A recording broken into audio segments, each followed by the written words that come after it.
Hola, en la clase de hoy vamos a hablar de la situación mundial a partir de los años 1990 y sin duda el hecho más importante fue el fin de la Guerra Fría y del mundo bipolar.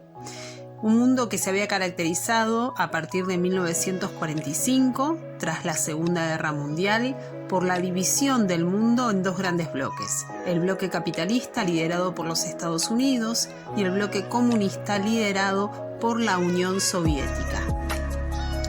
Encontramos que en 1989, con la caída del muro de Berlín, un muro que había dividido a Alemania en dos, justamente con el inicio de la Guerra Fría, va a marcar justamente el derrumbe del sistema comunista y de la disolución de la Unión Soviética como tal, y por lo tanto, a partir de ese momento, comienza una hegemonía de los Estados Unidos como única potencia mundial, y también el resurgimiento de conflictos bélicos tras el retiro y la desaparición de la Unión Soviética.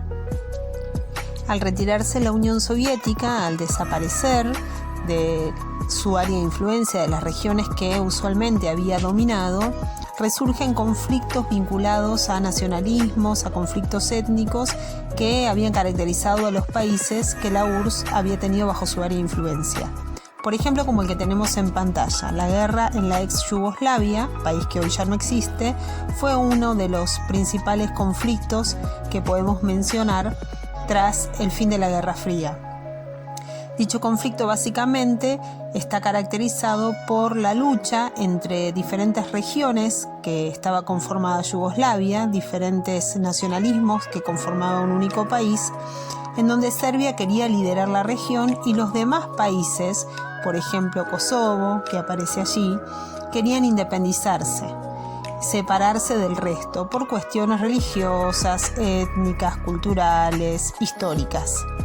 Bueno, esto hizo que Serbia no aceptara esa independencia, esa separación, y comenzara una intensa y terrible guerra que terminó con la vida de miles y miles de personas, y finalmente la ex Yugoslavia termina disuelta y hoy conformando el conjunto de países que están en ese territorio. Por el otro lado, otro de los conflictos que podemos mencionar, también que tenemos en pantalla, es el conflicto de la guerra contra Irak. Un conflicto que además, de deberse al retiro de la Unión Soviética, de su área de influencia en la región, tiene que ver básicamente con cuestiones económicas vinculadas al petróleo, Es la zona más rica de petróleo en el mundo y Estados Unidos tenía los ojos puestos en la región. Entonces aprovechó una circunstancia interna de rivalidades para poder inmiscuirse. Irak tenía un conflicto bélico territorial y por petróleo también con Kuwait. Si ven en el mapa, son dos países que están vecinos. Y este enfrentamiento entre Kuwait e Irak lo termina ganando Irak. Su líder referente era Saddam Hussein, un personaje muy controvertido, un dictador, esto es real, y termina anexionando a este país, a Kuwait, un país que se caracterizaba por la producción de petróleo. Estados Unidos entonces encuentra un motivo, no solamente Estados Unidos, sino que más de 20 países apoyando a Estados Unidos deciden invadir conjuntamente Kuwait. Estamos hablando de una fuerza totalmente desigual, es un país contra casi 30 países del mundo que se reúnen en una especie de cruzada libertadora para ayudar a Kuwait, cuando en realidad lo que están buscando es una excusa para garantizarse el acceso a las reservas de petróleo más importantes del mundo.